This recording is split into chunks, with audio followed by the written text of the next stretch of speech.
the new chapter, excretory product and their elimination. First of all, we must have to know about a basic term, and that is excretion. What is excretion? The term excretion itself means the elimination. Elimination means to remove out. So what we have to remove out? We have to remove out most of the metabolic waste which are produces in our cell, and these metabolic waste must have to remove out from the cytoplasm.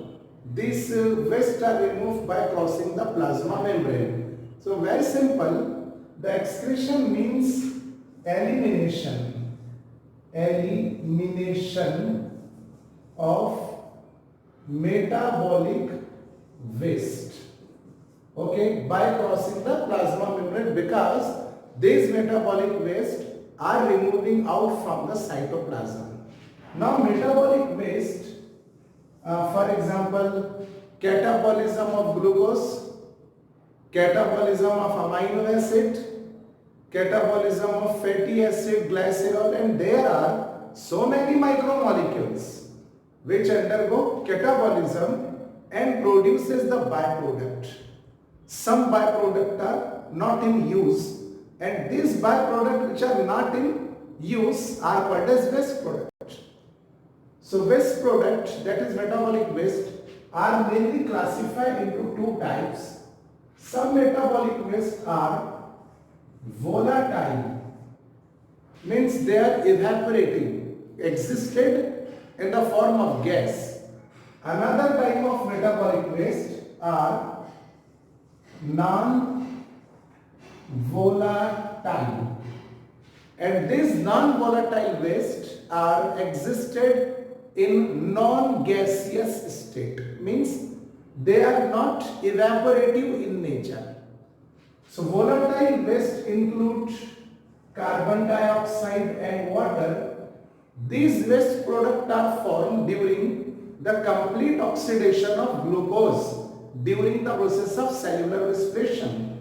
So this volatile waste or gaseous waste like carbon dioxide and water are eliminated out through the lungs.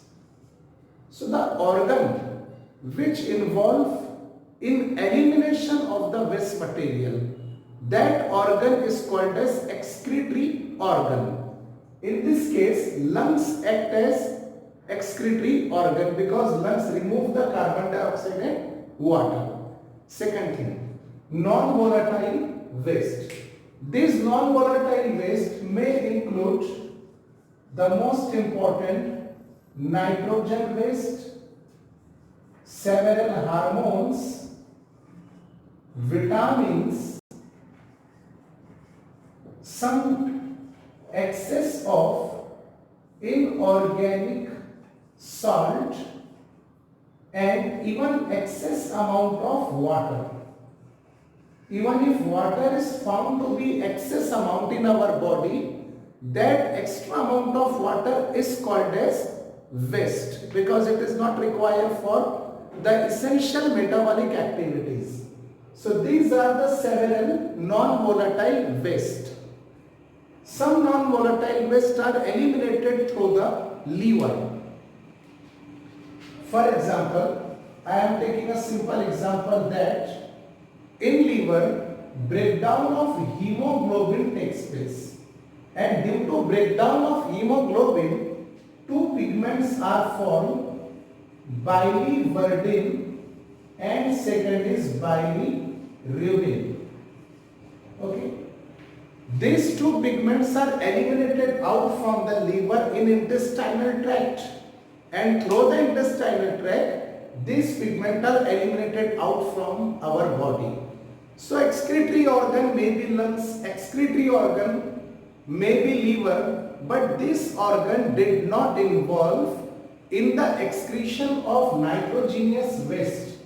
And here in this particular chapter, we are going to focus on those excretory part of the body which are involving in the elimination of nitrogenous waste. Okay.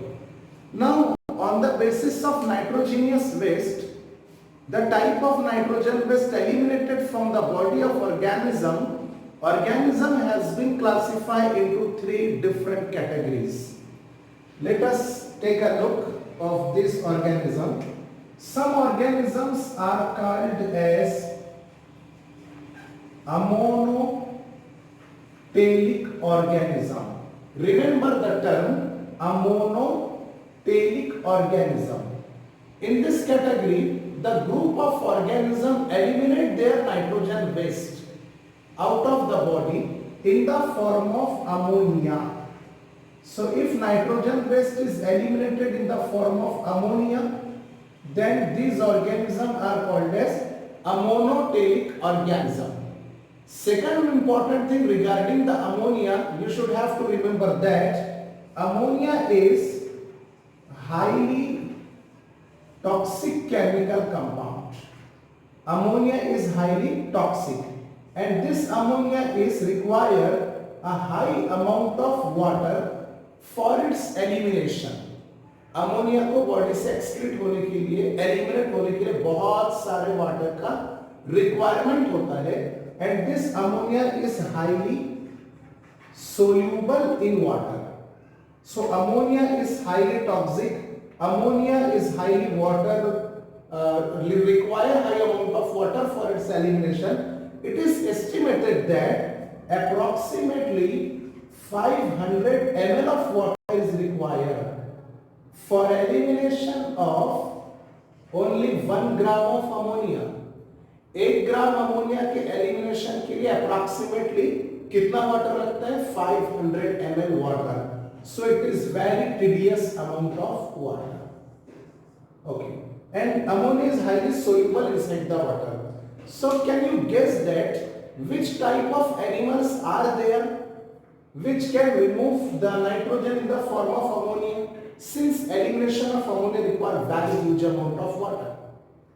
Yeah, those organisms which are living in the water, because water is present in abundant quantity around themselves. So those type of organisms which are living in water are called as aquatic organism.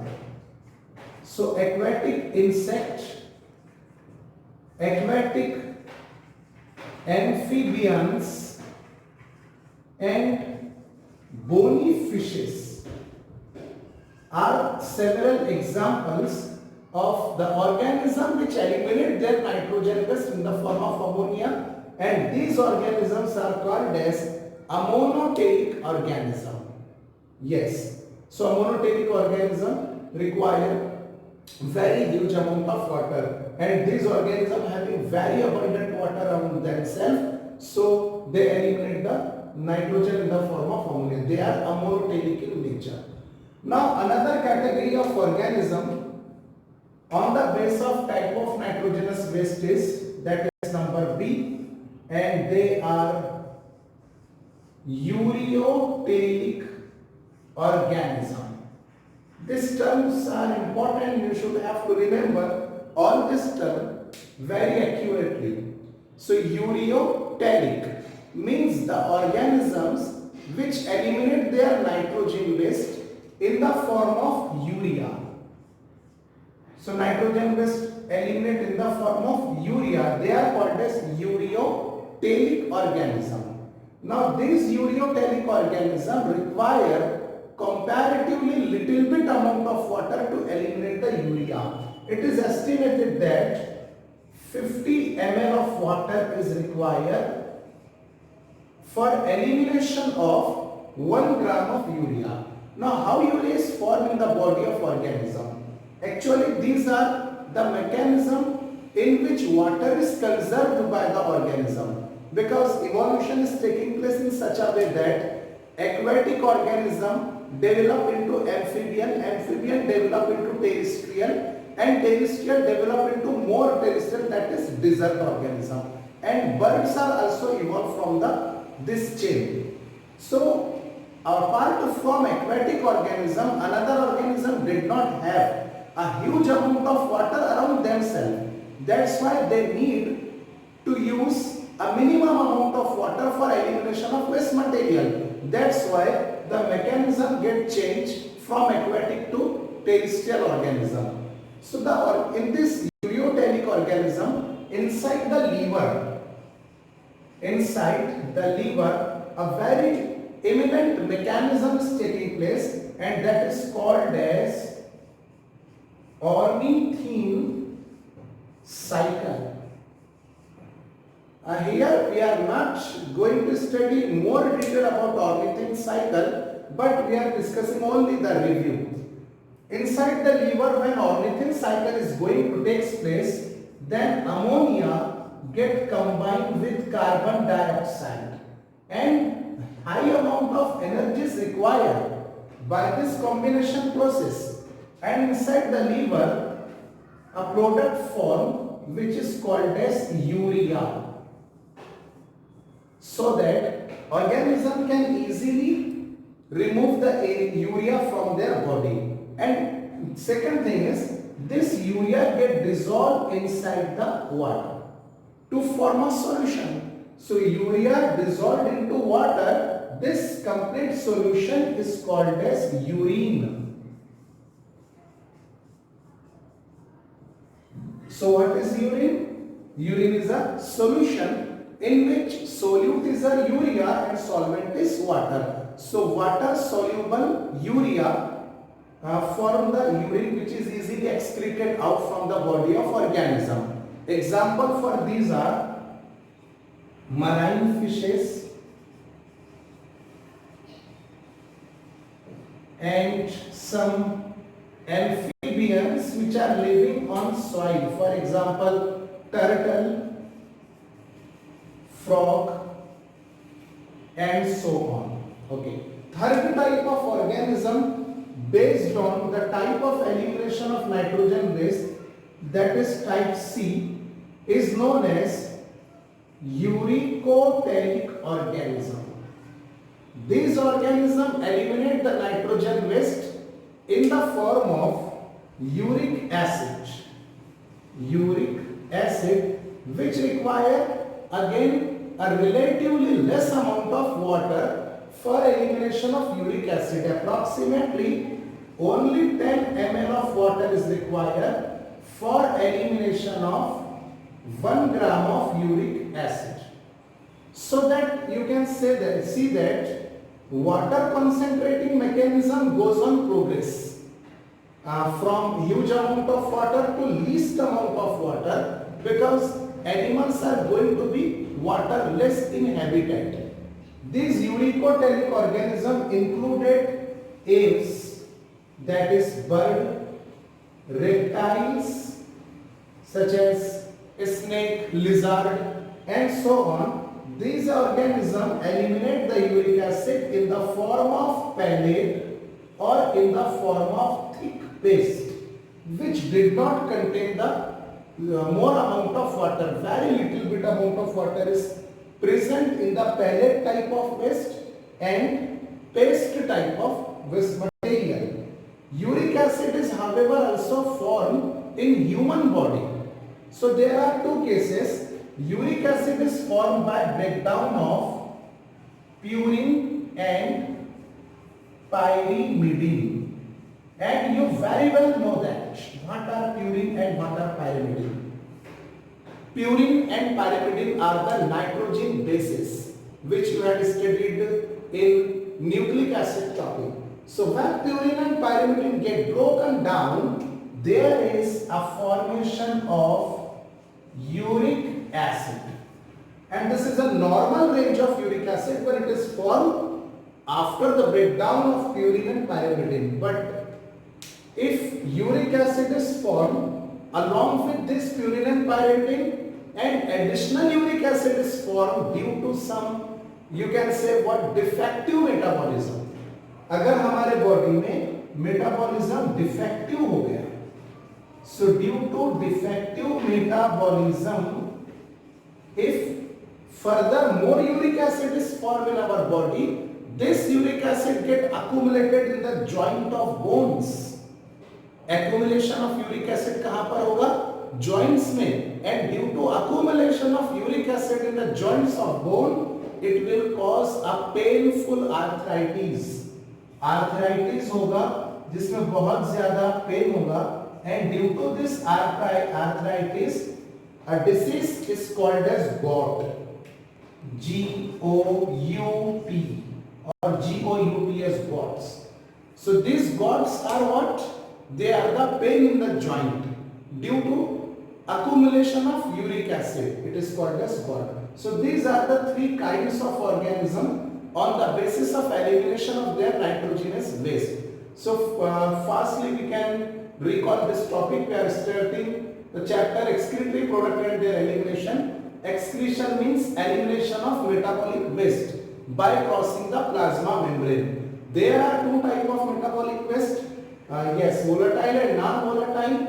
Volatile in the form of gas can be excreted out by the lungs. Non-volatile are of different types. Liver can also act as an excretory organ since it excretes the biliverdin and bilirubin. What are these? These are the pigments which are formed as a result of breakdown of hemoglobin inside the liver. Okay, so there are three types of organism categorized on the basis of elimination of their type of nitrogenous waste. If type of nitrogenous waste eliminated is ammonia, urea, uric acid, they are classified into ammonotelic, ureotelic, uricotelic respectively. Now अब मैं ये आपको एक instruction देना चाहूँगा कि जितना भी बोर्ड वर्क आपके सामने प्रेजेंट है, आप इसका स्नैपशॉट ले सकते हैं और स्नैपशॉट इसका स्क्रीनशॉट ले भी लिया आपने तो इसको रजिस्टर के ऊपर नोट्स के फॉर्म में कॉपी करना है, क्योंकि जब आप किसी भी चीज को लिखते हैं तो वो आपके माइंड में हमेशा के लिए प्रिंट हो जाती है और आपको वैसे ही याद होती है जैसा आपने क्लास के अंदर स्टडी किया. तो let take out screenshot of this notes and remaining portion we'll see in the next lecture. The next introductory topic of this chapter, and that is the different type of excretory organ which are present in different type of animals.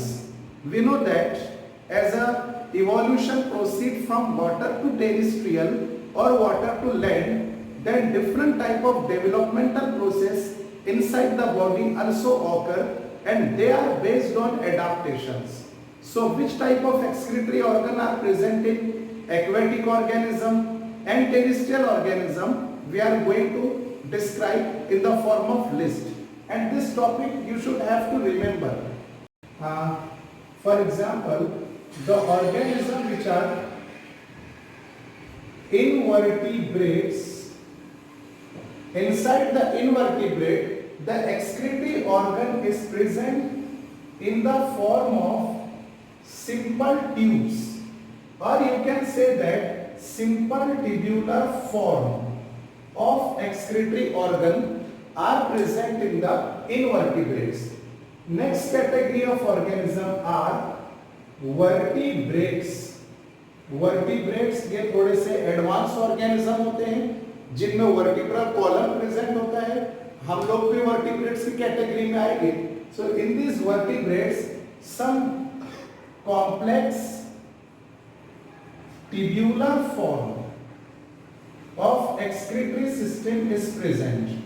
Simple tubular form invertebrates, okay. Complex tubular form vertebrate. Complex tubular form में आप example ले सकते हैं kidney. So kidney are also a tubular form. Very complex type of tubules are present inside the kidney.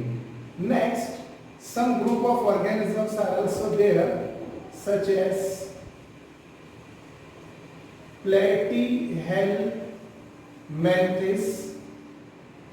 Example, flatworm, that is planaria, and you are familiar about this planaria because this planaria show true regeneration type of the reproduction. Some annelids are there, not all the annelids, only few annelids. Rotifers are there. They are what? the different group of animals on the basis of their evolutionary relationship, and cephalochordata. They are somewhat advanced because chord are present, notochord are present in this organism. They are cephalochordata. An example of cephalochordata is Amphioxus. Yes, call it Amphioxus. इसको थोड़ा सा zoom कर दो, एकदम मामूली. Okay. So Platyhelminthes, some annelids, rotifer, cephalochordata like Amphioxus. In this group of organism, the excretory organ is present, which is called as protonephridia.